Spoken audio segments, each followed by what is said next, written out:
মুকেশ আম্বানির সম্পত্তি সম্পর্কে আপনি এভাবে ধারণা নিতে পারেন যে যতক্ষণে আপনি এই ভিডিওটি দেখে শেষ করতেছেন ততক্ষণে মুকেশ আম্বানি 19.2 মিলিয়ন রুপি অর্থাৎ পরবর্তী 10 মিনিটে 20 মিলিয়ন রুপি কামাই করে ফেলবে। গুগলে সার্চ করলে এখন বর্তমানে মুকেশ আম্বানির টোটাল নেটওয়ার্থ দেখায় $120 বিলিয়ন, ইন্ডিয়ান রুপিতে যা কিনা 9,81,000 লক্ষ কোটি রুপির থেকে অধিক হয়। অর্থাৎ অনেকগুলো দেশের জিডিপির থেকেও অতিরিক্ত মাত্রায় টাকা মুকেশ আম্বানির কাছে রয়েছে। প্রশ্ন হলো, কিভাবে মুকেশ আম্বানি এত সম্পত্তির মালিক হলো? চলুন এই ভিডিওতে দেখে নেওয়া যাক দরিদ্র আম্বানি ফ্যামিলি কিভাবে বিশ্বের অন্যতম ধনী ব্যক্তিদের মধ্যে নিজেদের নাম লেখালো। প্রিয় দর্শক, ইন্ডিয়ার মানুষ ইচ্ছা থাকা সত্ত্বেও এমন একটা দিন পার করতে পারবে না যখন কিনা তারা মুকেশ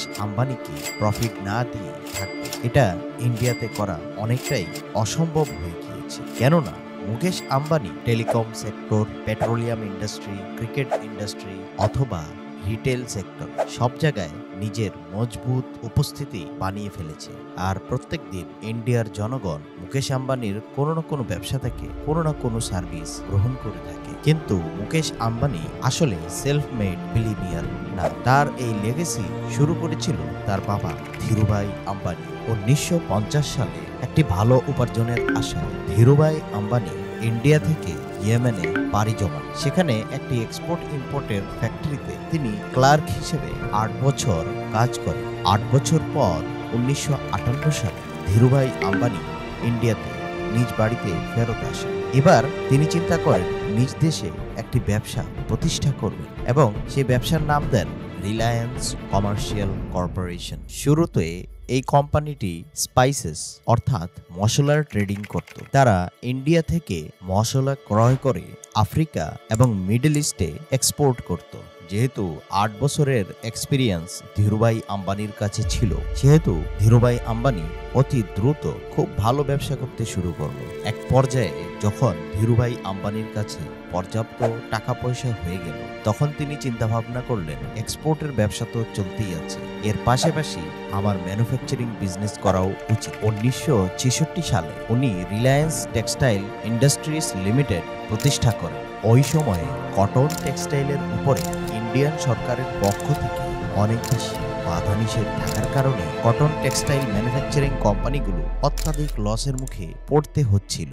যার কারণে মুকেশ আম্বানির বাবা ধীরুভাই আম্বানি চিন্তা ভাবনা করে সিনথেটিক কাপড় বানানোর সিদ্ধান্ত নিলেন। অর্থাৎ কেমিক্যাল প্রসেসের মাধ্যমে কাপড় তৈরি করা শুরু হয়, যার কারণে ইন্ডিয়ান সরকারের বাধা নিষেধ উপেক্ষা করা সম্ভব হয় এবং কেমিক্যাল প্রসেস করা এই কাপড়গুলোর দাম অত্যন্ত কম হওয়ায় ইন্ডিয়ান জনগণ অতি আগ্রহে এই কাপড়গুলো ক্রয় করা শুরু করে। আর এভাবেই ধীরুভাই আম্বানির ব্যবসা অতি দ্রুত বাড়তে শুরু করে। একদিকে এক্সপোর্টের ব্যবসা খুব ভালো হচ্ছিল, অন্যদিকে টেক্সটাইল ম্যানুফ্যাকচারিং এর বিজনেসও অত্যাধিক মাত্রায় সুনাম অর্জন করছিল। এমন একটা সময় রিলায়েন্স ইন্ডাস্ট্রি এত বড় হয়ে যায় যে এই পর্যায়ে রিলায়েন্স ইন্ডাস্ট্রিতে সাধারণ জনগণ থেকে শুরু করে অত্যন্ত গুরুত্বপূর্ণ মানুষজন ইনভেস্ট করছিল। রিলায়েন্স ইন্ডাস্ট্রি এতটাই সফল হয়ে গিয়েছিল যে 1987-এ প্রথম ক্রিকেট ওয়ার্ল্ড কাপের টাইটেল হোল্ডার রিলায়েন্স ইন্ডাস্ট্রিজই ছিল। এরপরে রিলায়েন্স ইন্ডাস্ট্রিতে একটা সমস্যার দেখা দেয়, আর সেই সমস্যাটা হলো টেক্সটাইল ম্যানুফ্যাকচারিং কোম্পানিটিতে অত্যাধিক মাত্রায় যে র মেটেরিয়ালটি ব্যবহার হতো তা হলো পেট্রোকেমিক্যাল। আর এই র মেটেরিয়ালটি রিলায়েন্স ইন্ডাস্ট্রিজ অন্যান্য কোম্পানির কাছ থেকে সংগ্রহ করে থাকত।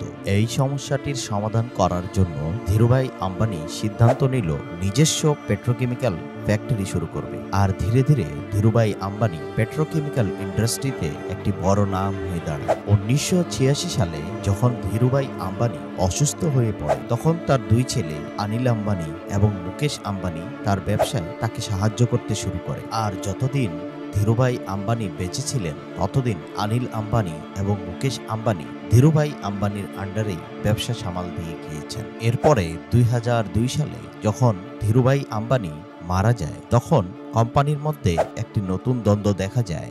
মারা যাওয়ার আগে ধীরুভাই আম্বানি তার যে সকল সম্পত্তি রয়েছে তা দুই ছেলের মধ্যে কিভাবে ভাগ হবে তা সম্পর্কে কিছুই বলে যাননি। এ সময় প্রশ্ন শুরু হয়, ধীরুভাই আম্বানি মারা যাওয়ার পরে কোম্পানির গুরুদায়িত্ব কে গ্রহণ করবে। এই বিষয়ে কোম্পানির গভর্নিং বডি একটা মিটিং আয়োজন করে। সেখানে বেশ বিবেচনা করার পরে সিদ্ধান্ত দেয়া হয় যে মুকেশ আম্বানি কোম্পানির অধিকাংশ ব্যাপারে সিদ্ধান্ত নেবেন। আর এখান থেকেই মুকেশ আম্বানি এবং অনিল আম্বানি দুই ভাইয়ের মধ্যে দ্বন্দ্ব শুরু হয়ে যায়। দুই ভাই নিজেদের মধ্যে ঝগড়া শুরু করে দেয় এবং নিজেদের মধ্যে কথাবার্তা বন্ধ করে দেয়। এমনকি মাঝে মাঝে তাদের এসব ঝগড়া কোর্ট কাচারি পর্যন্ত চলে যায়। তাদের মা এই জিনিসগুলো সহ্য করতে না পেরে একটি নতুন সিদ্ধান্ত পেশ করেন, আর তা হলো দুই ভাইয়ের মধ্যে তাদের বাবার সম্পত্তি সমানভাবে ভাগ হয়ে যাবে। এতে করে দুই ভাইয়ের মধ্যে যত রকমের সমস্যা সব সমাধান হয়ে যাবে। রিলায়েন্স অয়েল, গ্যাস, ম্যানুফ্যাকচারিং এবং পেট্রোকেমিক্যাল মুকেশ আম্বানির ভাগে যায়। অন্যদিকে রিলায়েন্স এনার্জি, ক্যাপিটাল এবং রিলায়েন্স টেলিকম অনিল আম্বানিকে দিয়ে দেয়া হয়। এইভাবে শুরুর দিকের সমস্যাগুলো সমাধান হলেও দুই ভাইয়ের মধ্যে দ্বন্দ্ব রয়েই যায়। মুকেশ আম্বানি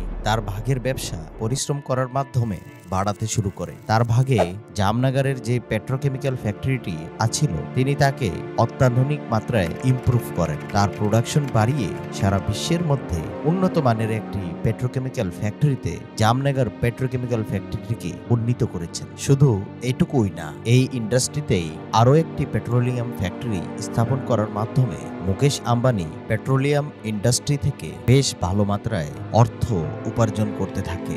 এর পরপরই মুকেশ আম্বানি রিটেল ইন্ডাস্ট্রিতে প্রবেশ করার সিদ্ধান্ত নেয়। এই ইন্ডাস্ট্রিতে পা দেওয়ার সাথে সাথে এক বিশাল বিপ্লব দেখা যায়, আর সম্পূর্ণ ইন্ডিয়াতে স্মার্ট বাজার নামের ডিসকাউন্টেড স্টোর আর সুপারমার্ট খোলা হয়, যেখানে কাস্টমাররা একই ছাদের নিচে ডিসকাউন্টেড রেটে সব ধরনের পণ্য ক্রয় করতে পারছিল। 2008-এ ক্রিকেটের সবচেয়ে বড় লিগ ইন্ডিয়ান প্রিমিয়ার লিগের ঘোষণা করা হয়। সেখানেও মুকেশ আম্বানি তার উপস্থিতি বজায় রাখে এবং আইপিএল এর সবচেয়ে দামি টিম মুম্বাই ইন্ডিয়ান্সের মালিক হয়ে যান।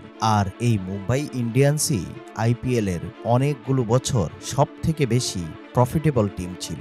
এমনকি যখন নাকি করোনার মধ্যে খালি স্টেডিয়ামে আইপিএল ম্যাচ হোস্ট করা হচ্ছিল, তখনও মুম্বাই ইন্ডিয়ান্সের ম্যাচগুলো রেকর্ড ব্রেকিং প্রফিট কামাচ্ছিল। 2016 সালে মুকেশ আম্বানি টেলিকম ইন্ডাস্ট্রিতে পা দেওয়ার সিদ্ধান্ত নেয়, যার কারণে পুনরায় টেলিকম ইন্ডাস্ট্রিতে অনেক বড় এক বিপ্লব দেখা যায়। মুকেশ আম্বানি জিও নামের একটি টেলিকম কোম্পানি লঞ্চ করেন, যার মধ্যে কল, ডেটা এবং মেসেজিং সম্পূর্ণ ফ্রি করে দেয়া হয়। ইন্ডিয়ান সকল মানুষজন হুড়মুড় করে জিওর সিম কেনার জন্য উঠে পড়ে লাগে, কারণ এখানে সবকিছুই ফ্রি ছিল। খুব অল্প সময়ের মধ্যেই জিওর ইউজার সংখ্যা 450 মিলিয়ন পর্যন্ত পৌঁছে যায়। এরপর জিও 5G নেটওয়ার্ক লঞ্চ করার পরে ধীরে ধীরে ইউজার সংখ্যা আরো বৃদ্ধি পেতে থাকে। বর্তমানে জিও কোম্পানি আরো অনেক বড় বড় কোম্পানির সাথে মিলে ইন্ডিয়াতে সর্বপ্রথম কিভাবে 6G নেটওয়ার্ক আনা যায় তা নিয়ে গবেষণা করছে। জিওর লঞ্চ এতটাই সফল ছিল যে অন্যান্য টেলিকম কোম্পানি জিওর উপরে কেস করে দেয়। তাদের মন্তব্য হলো জিও তাদের কনজিউমারদেরকে সবকিছু ফ্রি দিচ্ছিল, যার কারণে মার্কেটের মধ্যে কম্পিটিশন শেষ হয়ে যাচ্ছিল। এর দ্বারা আমরা বুঝতে পারি জিওর লঞ্চ অন্যান্য কোম্পানিদেরকে কতটা চাপের মুখে ফেলেছিল। জিও পরবর্তীতে ফ্রি সার্ভিসেসগুলো বাদ দিয়ে খুবই অল্প টাকায় কল রেটস এবং ইন্টারনেট সার্ভিস তার কনজিউমারদেরকে প্রোভাইড করে যাচ্ছে, যার কারণে অন্যান্য কোম্পানিদেরকেও রেট কমাতে হয়েছে। আর মূলত এজন্যই সারা বিশ্বের মধ্যে ইন্ডিয়াতেই সবচেয়ে কম রেটে ইন্টারনেট বান্ডেল কিনতে পাওয়া যায়। 2024 সালে মুকেশ আম্বানি ইন্ডিয়াতে সবচেয়ে বড় মিডিয়া কোম্পানি লঞ্চ করার সিদ্ধান্ত নেয়, আর এর গুরুত্বপূর্ণ একটি ধাপ হিসেবে ফরেন জায়ান্ট ডিজনির সাথে মুকেশ আম্বানি $8.5 বিলিয়ন একটি কন্ট্রাক্ট সাইন করে। আর এভাবেই ইন্ডিয়ার বিভিন্ন সেক্টরে মুকেশ আম্বানি কোনো না কোনোভাবে তার আধিপত্য সৃষ্টি করে ফেলেছে। বর্তমান সময়ে মুকেশ আম্বানি এশিয়ার মধ্যে সবচেয়ে বেশি ধনী ব্যক্তি। এবং সারা বিশ্বের মধ্যে 13তম সব থেকে বেশি ধনী ব্যক্তিত্ব।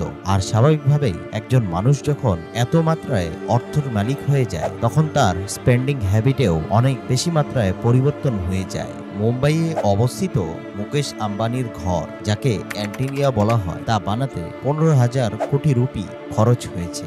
এই ঘরটি পৃথিবীর মধ্যে সব থেকে দামি ঘরগুলোর মধ্যে অন্যতম একটি। এই ঘরটি 27 তলা বিশিষ্ট একটি বহুতল বিল্ডিং। এই বিল্ডিংটির সামগ্রিক আয়তন হল 37,000 স্কোয়ার মিটার। এই বাড়িটির ভিতরে মন্দির, salon, spa, swimming pool, gym, বিশাল বড় গাড়ির গ্যারেজ, হ্যালিপ্যাড, এমনকি সিনেমা থিয়েটার সহকারে কল্পনা করা যায় এমন সকল ফ্যাসিলিটিস রয়েছে।